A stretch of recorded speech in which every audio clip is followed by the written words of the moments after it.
ಜೊತೆಯಲ್ಲಿ ಚರ್ಚೆಯಲ್ಲಿ ಹಿರಿಯ ವಕೀಲರು ಸುನಿಲ್ ಕುಮಾರ್ ಅವರು ಕೂಡ ಇದ್ದಾರೆ. ನಮಸ್ಕಾರ ಸರ್, ಕಾರ್ಯಕ್ರಮಕ್ಕೆ ಸ್ವಾಗತ. ಒಂದು ಚಿಕ್ಕ ಪೊಲಿಟಿಕಲ್ ಡಿಬೇಟ್, ಅದಾದ್ಮೇಲೆ ನಿಮ್ಮನ್ನ ಅದರಲ್ಲಿ ಇನ್ವಾಲ್ವ್ ಮಾಡಲ್ಲ, ಲೀಗಲ್ ಅಂಶಗಳು ನಿಮ್ಮಿಂದ ಬೇಕು ನನಗೆ. ಸುರ್ಭಿ ಅವರೇ, ಪ್ರತಿಭಟನೆಗಳ ಉದ್ದೇಶ ನಾವು ನೋಡಿ ದೃಶ್ಯದಲ್ಲಿ ಗಮನಿಸ್ತಾ ಇದೀವಿ. ಐವಾನ್ ಡಿಸೋಜಾ ಅವ್ರು ಹೇಳಿದ್ದನ್ನ ಕೇಳಿಸ್ಕೊಂಡು ಉದ್ರೇಕಕೊಂಡು ಹಿಂಗೆ ಮಾಡಿದ್ರ ಗೊತ್ತಿಲ್ಲ ನನಗೆ. Can I connect both incidents together ಗೊತ್ತಿಲ್ಲ. ಬಟ್ ಮಂಗಳೂರಿನಲ್ಲೇ ಆದ ಇನ್ಸಿಡೆಂಟ್ ಇದು. ಡ್ಯಾಮೇಜ್ ಆಗಿದ್ದು ಎಲ್ಲಿಗೆ? ಪಬ್ಲಿಕ್ ಪ್ರಾಪರ್ಟಿ, ಪ್ರೈವೇಟ್ ಬಸ್ ಇರಬಹುದು, ಜನಸಾಮಾನ್ಯರು ಓಡಾಡೋ ಬಸ್, ಒಳಗಿದ್ದವ್ರಿಗೆ ಏನಾರು ಹೆಚ್ಚು ಕಮ್ಮಿ ಆಗಿದ್ದಿದ್ರೆ ನೋಡಿ, ಇದು ಆ ಇನ್ಸಿಡೆಂಟ್ಸ್ ನೀವು ಕನೆಕ್ಟ್ ಮಾಡ್ತಿರೋ ಇಲ್ವೋ ಮನಸ್ಥಿತಿ ಬಗ್ಗೆ ಮಾತಾಡಬೇಕು. ಇದು ಹೊಸದಂತ ಅಲ್ಲ, ಬಹಳ ವರ್ಷಗಳಿಂದ ಕಾಂಗ್ರೆಸ್ಸಿನ ಒಂದು ಮನಸ್ಥಿತಿ ಏನಿದೆ ಅಂದ್ರೆ my way are the highway. ನಾನು ಇದನ್ನ ಮುಂಚೆ ಹೇಳೋದಕ್ಕೆ ಪ್ರಯತ್ನ ಪಟ್ಟೆ. ರಾಜೀವ್ ಗಾಂಧಿ ಅವರು, ಇಂದಿರಾ ಗಾಂಧಿ ಅವರ ಸಾವಾದಾಗ ಯಾವ ಸಿಖ್ ಕಮ್ಯುನಿಟಿ ವಿರುದ್ಧ ಒಂದು ದೊಡ್ಡ ದಂಗೆ ಆಗಿತ್ತು ಹೇಳ್ತಾರೆ, when a big tree falls the earth shakes ಅಂತ. ಅಂದ್ರೆ ಜನರು ಸತ್ತಿದ್ದನ್ನ ಅವರು ಜಸ್ಟಿಫೈ ಮಾಡಿದ್ದೇನು ಅಂದ್ರೆ ಇಂದಿರಾ ಗಾಂಧಿಗೆ ಏನಾರು ಆಗ್ಬಿಟ್ರೆ ಹೌದು ಆಗತ್ತೆ ಈ ತರ ಅಂತ. ಆ ಒಂದು ಮೆಂಟಾಲಿಟಿನಲ್ಲಿ ಇದ್ದಿರೋಂತಹ ಕಾಂಗ್ರೆಸ್ ಪಕ್ಷದಲ್ಲಿ ಯಾವುದೇ ಆದಂತಹ ತನ್ನ ಒಬ್ಬ ಲೀಡರ್ನ ಪ್ರಶ್ನೆ ಮಾಡಿದ್ರೆ ಒಬ್ಬ ದಲಿತ ರಾಜ್ಯಪಾಲರ ವಿರುದ್ಧ ಇಂತಹ ಮಾತುಗಳನ್ನ ಹೇಳೋದು, ಮತ್ತೆ ಈ ಬಾಂಗ್ಲಾದೇಶ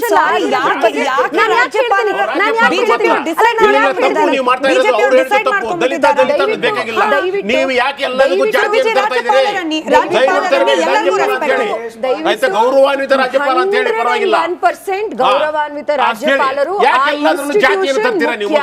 ನಾನ್ ಯಾಕೆ ಅದ್ರ ಒಂದ್ ಜಾತಿನ ಒತ್ತಿ ಹೇಳಿದೆ? ನಾನ್ ಮಾತಾಡಕ್ ಬಿಡಿ, ನಾನ್ ಮಾತಾಡಕ್ ಬಿಡಿ. ರಾಹುಲ್ ಗಾಂಧಿ ಅವರು ಇವತ್ತು ಒಂದು ಟ್ವೀಟ್ ಮುಖಾಂತರ ಲ್ಯಾಟ್ರಲ್ ಎಂಟ್ರಿ ಪ್ರಶ್ನೆ ಬಂದಾಗ ಅಲ್ಲೂ ಜಾತಿ ತಂದಿಟ್ಟಿದ್ದಾರೆ. ಇವತ್ತು ನಮ್ಮ ಸಮಾಜ, ಇವತ್ತು ನಮ್ಮ ರಾಜಕೀಯ ಮಾತುಕತೆಗಳು ಜಾತಿಯ ಸುತ್ತ ಆಗ್ತಿರೋದು ರಾಹುಲ್ ಗಾಂಧಿಯ ಕಾರಣದಿಂದ. ಹಾಗಾಗಿ ನಾನು ಇವತ್ತು ಅದನ್ನ ಒತ್ತು ಹೇಳೋದಕ್ಕೆ ತಂದು ಹೇಳ್ತಾ ಇದ್ದೀನಿ. ಲ್ಯಾಟ್ರಲ್ ಎಂಟ್ರಿ ಒಂದು ವಿಷಯದಕ್ಕೂ ಅವ್ರ ಜಾತಿ ತಂದಿದ್ದಾರೆ, ಅವರು ಜರ್ನಲಿಸ್ಟ್ ಜಾತಿನೂ ಕೇಳ್ತಾರೆ ಓಪನ್ ಆಗಿ.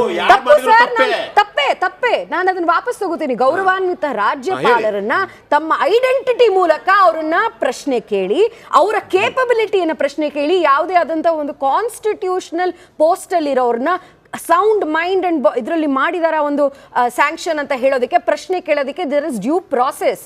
ಅದು ಮಾಡಬೇಕಾಗಿರೋದು ರೋಡ್ನಲ್ಲಿ ಅಲ್ಲ, ಬಸ್ಸನ್ನ ಹಾಳು ಮಾಡಿ ಅಲ್ಲ. ಮೊದಲೇ ಶಕ್ತಿ ಸ್ಕೀಮ್ ಇಂದ ಬಹಳಷ್ಟು ಇನ್ಕ್ರೀಸ್ ಆಗಿರೋದ್ರಿಂದ ರೈಡರ್ಶಿಪ್ ಬಸ್ಗಳಿಲ್ಲ ಕರ್ನಾಟಕದಲ್ಲಿ, ಅದನ್ನು ಹಾಳು ಮಾಡ್ತಾರೆ. ಶಶಿಕಾಂತ್ ಸರ್, ಈ ದೃಶ್ಯಗಳನ್ನ, ಇನ್ನೊಂದಷ್ಟು ದೃಶ್ಯಗಳಿದೆ ನೋಡಿ. ಇವತ್ತು ರಾಜ್ಯಪಾಲರ ನಿರ್ಧಾರ ಸರಿಯಾ ತಪ್ಪ, ಕಾನೂನಲ್ಲಿ ಅದಕ್ಕೆ ಪ್ರಶ್ನೆ ಮಾಡ್ಲಿಕ್ಕೆ ಅವಕಾಶ ಇದೆ. ಇವತ್ತು ಆಯ್ತು ಕೂಡ, ಅದು ಕೋರ್ಟ್ನಲ್ಲಿ ನಡೀತು ಕೂಡ. ಅದಕ್ಕೆ ಮುಂಚೆನೆ ನೋಡಿ, ಇದನ್ನ ಫುಲ್ ವಿಜುವಲ್ಸ್ ಅಲ್ಲಿ ತೋರಿಸಿ, ನಮ್ ವಾಯ್ಸ್ ಇರ್ಲಿ. ಸಮಾಧಿ ಅಂತೆ ರಾಜ್ಯಪಾಲರದು, ರಾಜ್ಯಪಾಲರ ಫುಲ್ ತೋರಿಸಿ. ರಾಜ್ಯಪಾಲರ ಪ್ರತಿಕೃತಿಯನ್ನ ಮಾಡಿ ಅದರಲ್ಲಿ ಲಿಟ್ರಲಿ ಚಪ್ಪಲಿ ಹೊಡೆದಿದ್ದಾರೆ ಸರ್. ಕಾಲಲ್ಲಿದ್ದ ಚಪ್ಪಲಿಯನ್ನ ಕಾಂಗ್ರೆಸ್ ಕಾರ್ಯಕರ್ತರು, ನಾಯಕರು ಕೈಗೆ ತಗೊಂಡು ರಾಜ್ಯಪಾಲರ ಪ್ರತಿಕೃತಿ. ಇದು ಅಣಕು ಶವ ಯಾತ್ರೆ ಅಂತೆ. ರಾಜ್ಯಪಾಲರು ತಪ್ಪು ನಿರ್ಧಾರವನ್ನು ತೆಗೆದುಕೊಂಡಿದ್ದಾರೆ ಅಂತ ಹೇಳೇನೆ ನಾಳೆ ಕೋರ್ಟ್ ತೀರ್ಮಾನ ಕೊಟ್ಟರು ಕೂಡ ಅದಕ್ಕೂ ಶಿಕ್ಷೆ ನಮ್ಮ ಸಂವಿಧಾನ ಕೊಡ್ಲಿಕ್ಕೆ ಸಿದ್ಧವಿದೆ. ಇವೆಲ್ಲ ರಾಜ್ಯಪಾಲರ ಹುದ್ದೆಗೆ ಸಲ್ಲಿಸುವ ಗೌರವನ.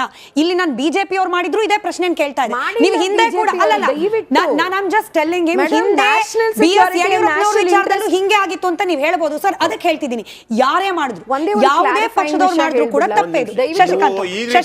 ಅತಿರೇಕಗಳು ಯಾವಾಗಲೂ ಸಹಿತ ಈ ಮಾಬ್ ಅಥವಾ ಮಾಸ್ ಇವು ಏನು ಪ್ರತಿಭಟನೆಗಳಾಗ್ತಾವಲ್ಲ, ಅಲ್ಲಿ ಇರ್ತಕ್ಕಂಥವ್ರು ರಾಜ್ಯ ಸರ್ಕಾರ ಹೇಳಿ ಮಾಡಿಸಿರೋದಲ್ಲ ಇವನ್ನೆಲ್ಲವನ್ನು ಸಹಿತ ಎಲ್ಲಾ ಕಾಲಘಟ್ಟದ. ಒಂದ್ ನಿಮಿಷ ಇರಿ ಮೇಡಮ್, ಆಯ್ತಾ? ಆಯ್ತಾ, ಯಾವ್ದೋ ದೇವಸ್ಥಾನಕ್ಕೆ ಹೋದಾಗ ರಾಜೀವ್ ಗಾಂಧಿ ಇವರು ನಮ್ಮ ರಾಹುಲ್ ಗಾಂಧಿ ಅವ್ರದ್ದು ಫೋಟೋ ಹಾಕಿ ಅದ್ರ ಮೇಲೆ ತುಳಿದು ಹೋದಿರತಕ್ಕಂತ ನಾವು ವಿಡಿಯೋಗಳನ್ನು ನೋಡಿದ್ದೀವಿ. ಒಂದ್ ನಿಮಿಷ ಇರಿ ಮೇಡಮ್. ಆದ್ರಿಂದ ಈ ಕಡೆಗಾಗಿರ್ಬೋದು, ಆ ಕಡೆಗೂ ಆಗಿರ್ಬೋದು, ಈ ಎಲ್ಲವುಗಳನ್ನು ನಾವು ಖಂಡಿಸೋಣ. ಅದು ನಿಮ್ಮ ಜನರ ತಪ್ಪಿದ್ರು ಖಂಡಿಸೋಣ, ಇದನ್ನು ಖಂಡಿಸೋಣ. ತಪ್ಪೇ ಅಲ್ವಾ? ಈಗ ಅವರು ಬಸ್ಸಿಗೆ ಕಲ್ಲು ಹೊಡೆದ್ರೆ ನೀವಲ್ಲ, ಯಾರೇ ಕಲ್ಲು ಹೊಡೆದ್ರು ತಪ್ಪೇ, ಅದು ಸಾರ್ವಜನಿಕ ಆಸ್ತಿ ಆಗಿರುತ್ತೆ. ಆಮೇಲೆ ಇವರು ಡಿಸೋಜಾ ಅಂತವ್ರು ಏನೇ ತಪ್ಪು ಹೇಳಿಕೆ ಕೊಟ್ಟರು ಅದನ್ನು ಖಂಡಿಸೋಣ. ಆದ್ರಿಂದ ಈಗ ಪ್ರತಿಭಟನೆ ಮಾಡುವುದು ಎಲ್ಲರ ಹಕ್ಕು. ಯಾವ ರೀತಿ ಪ್ರತಿಭಟನೆ ಮಾಡಬೇಕು, ಅದರ ಆಗ್ತಕ್ಕಂಥ ಪರಿಣಾಮಗಳೇನು ಅಂತ ಹೇಳ್ಬಿಟ್ಟು ಭರತ್ ಶೆಟ್ಟಿ ಅವರು ಇವತ್ತು ಹೇಳ್ತಾರೆ, ಅವ್ರು ಹೇಳಿ ತಪ್ಪು ಅಂತ. ಇಡೀ ಕರಾವಳಿಗೆ ಬೆಂಕಿ ಹಚ್ಚಿದಂಥವ್ರು ಭರತ್ ಶೆಟ್ಟಿ ಅವರು. ಆಯ್ತಾ? ಪರೇಶ್ ಮೆಹ್ತಾ ಕೇಸಲ್ಲಿ ನೀವು ಗಮನ ಇಟ್ಕೊಳ್ಳಿ, ಹಿಜಾಬ್ ಕೇಸ್ಗಳಲ್ಲಿ ಇವ್ರು ಹೇಳಿದಂತ ಹೇಳಿಕೆಗಳಲ್ಲಿ ಬೆಂಕಿ ಇವತ್ತಿನ ಘಟನೆಯಲ್ಲಿ ತಪ್ಪು ಆಗಿದ್ರೆ ಅವುಗಳನ್ನ ಖಂಡಿಸಬೇಕು. ಈ ರೀತಿ ಆಗಬಾರದು. ಅವುಗಳಿಗೆ ಯಾವ ರೀತಿಯ ತನಿಖೆ ಆಗಬೇಕು ಆಗ್ಲಿ. ಅವರು ಆಕಸ್ಮಿಕವಾಗಿ ಮಾಡಿದ್ರೆ ಅದಕ್ಕೂ ತನಿಖೆ ಆಗಲಿ. ಆದ್ದರಿಂದ ಯಾವುದೇ ರೀತಿಯಾದ ಪ್ರತಿಭಟನೆಯಲ್ಲಿ ನಾವು ಗಮನಿಸಿದ ಹಾಗೆ ಹಲವಾರು ಸಾರ್ತಿ ಈ ರೀತಿ ಅತಿರೇಕಗಳು ಆಗ್ತಾ ಹೋಗ್ತವೆ, ಕೆಲವಾರು ಸರ್ತಿಗೆ ಕೈ ಮೀರಿ ಹೋಗ್ತವೆ, ಕೆಲವೊಂದು ಸಾರ್ತಿ ಎಷ್ಟು ಸಾವು ನೋವುಗಳಾಗ್ತವೆ. ಶತಬೀಶ್ ಜಿ, ಈ ತರ ಎಲ್ಲ ಪ್ರತಿಭಟನೆ ಮಾಡ್ಲಿಕ್ಕೆ ಆರ್ಡರ್ಸ್ ಯಾರು ಕೊಟ್ಟಿದ್ರು? ಚಪ್ಲೀಲ್ ಹೊಡಿರಿ, ಗುಂಡಿ ತೋಡ್ ಹೂತಾಕಿ, ಪ್ರತಿಕೃತಿಯನ್ನ ರೋಡ್ ಮೇಲಿಟ್ಟು ಅಣುಕು ಶವಯಾತ್ರೆ ಮಾಡಿ, ರಾಜ್ಯಪಾಲರದ್ದು ಈ ತರ ಆರ್ಡರ್ಸ್ ನಾನು ಶತಬೀಶ್ ಅವ್ರನ್ನ ಕೇಳ್ತಿದ್ದೀನಿ. ಪಾರ್ಟಿಯಿಂದ ಅಫಿಷಿಯಲ್ ಏನಾದ್ರೂ ಆರ್ಡರ್ಗಳು ಹೋಗಿತ್ತಾ ಕಾರ್ಯಕರ್ತರಿಗೆ?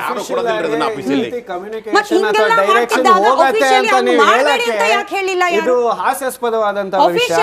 ಯಾವ ಪಕ್ಷ ಕೂಡ ಈ ರೀತಿ ಮಾಡಿ ಪ್ರತಿಭಟನೆ, ಆ ರೀತಿ ಪ್ರತಿಭಟನೆ ಮಾಡಿ ಅಂತ ಯಾರು ಹೇಳಿಲ್ಲ, ಹೇಳೋದು ಇಲ್ಲ. ಒಂದ್ ನಿಮಿಷ ಕೇಳಿ.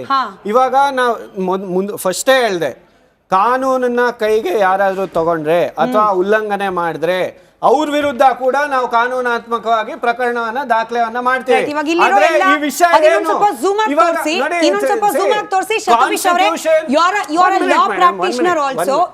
ಸಬ್ ಕ್ವೆಶ್ಚನ್ ಕೇಳಿಸ್ಕೊಳ್ಳಿ, 10 ಸೆಕೆಂಡ್ ಜಾಸ್ತಿ ಸಮಯ ತಗೊಳ್ಳಲ್ಲ.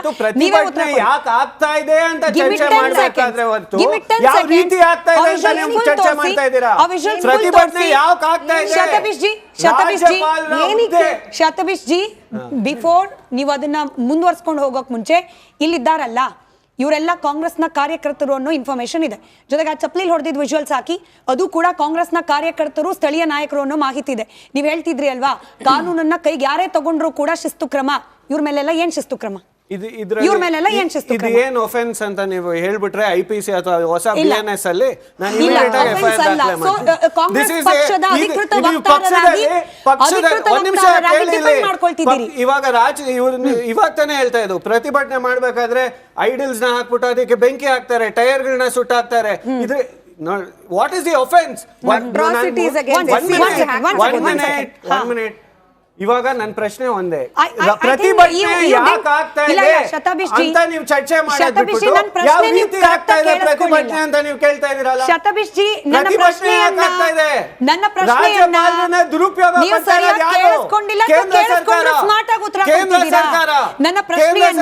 ಏಕಾಏಕಿ ನೋಟಿಸ್ ಕೊಡೋದೇನು? ಶತಬೀಶ್ ಅವರೇ, ಇಮಿಡಿಯೇಟ್ ಆಗಿ without any application of mine sanction ಕೊಡೋದೇನು? ಕೇಳಿಸ್ಕೊಂಡು ಬಹಳ ಸ್ಮಾರ್ಟ್ ಆಗಿ. ಇಲ್ಲ, ನಾನ್ ಕೇಳ್ತಿರೋದು ಸುರಭಿ ಅವರೇ, ನಾನು ಕಂಪ್ಲೇಂಟ್ ಕೊಡಿ ಅಂತ ಕೇಳಲಿಲ್ಲ, ಪಾರ್ಟಿಯ ಶಿಸ್ತು ಕ್ರಮ ಏನು ಅಂತ ಕೇಳಿದೆ. BNS ನ ಅಡಿಯಲ್ಲಿಲ್ಲ ಸರ್, BNS ನ ಅಡಿಯಲ್ಲಿಲ್ಲ. ಯಾರೇ ಕಾನೂನು ಉಲ್ಲಂಘನೆ ಮಾಡಿದ್ರೆ ಅಥವಾ ಕಾನೂನನ್ನ ಅವ್ರ ಕೈಗೆ ತಗೊಂಡ್ರೆ ಅವ್ರ ವಿರುದ್ಧ ಕಾನೂನಾತ್ಮಕವಾಗಿ ಪ್ರಕರಣವನ್ನ ದಾಖಲೆ ಮಾಡ್ತೀವಿ. ಅವ್ರ ವಿರುದ್ಧ ಶಿಸ್ತು ಕ್ರಮ ಪಾರ್ಟಿ ಒಳಗೂ ತಗೊಳ್ತೀವಿ. ಅಶ್ವಿನ್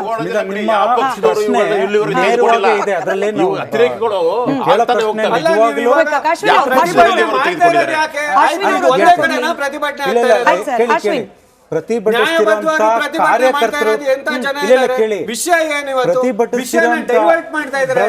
ಟಾಪಿಕ್ ಡೈವರ್ಟ್ ಮಾಡೋದು ಬೇಡ, ಅದಕ್ಕೆ ಬರೋಣ. ಒಂದ್ ನಿಮಿಷ ಅಶ್ವಿನ್ ಪರ್ಮಿಷನ್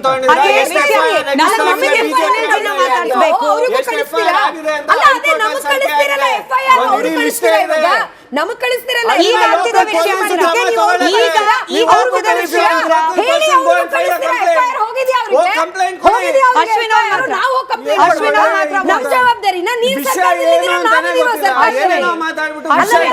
ಒಂದೇ ನಿಮಿಷ ಅಶ್ವಿನ್, ನನಗೊಂದು ಮೊನ್ನೆನೇ ನಮ್ಮ ವಿರುದ್ಧ ರಾಜಕೀಯ ಷಡ್ಯಂತ್ರ ನಡೀತಾ ಇರೋದು, ರಾಜಭವನವನ್ನ ಉಪಯೋಗಿಸಿಕೊಂಡು ಅದು ಹುದ್ದೆ ಯಾವ ರೀತಿ ಪ್ರತಿಭಟನೆ ಮಾಡ್ತಾ ಇದ್ದಾರೆ ಅಂತ ಮಾತಾಡಿ ಬಿಜೆಪಿ ಇಬ್ಬರು ವಕ್ತಾರರಿಗೆ ಹೇಳ್ತಿದ್ದೀನಿ, ಇವತ್ತು ನಮ್ಮ ಕಾರ್ಯಕ್ರಮ ನೋಡ್ತಾ ಇರುವ ವೀಕ್ಷಕರಿಗೆ ನಿಮ್ಮಿಬ್ಬರು ಬಗ್ಗೆನೂ ಬೇಜಾರಿರುತ್ತೆ, ನಿಮ್ಮಿಬ್ಬರು ಬಗ್ಗೆ ಕೂಡ ಬೇಜಾರಿರುತ್ತೆ. ಅಶ್ವಿನ್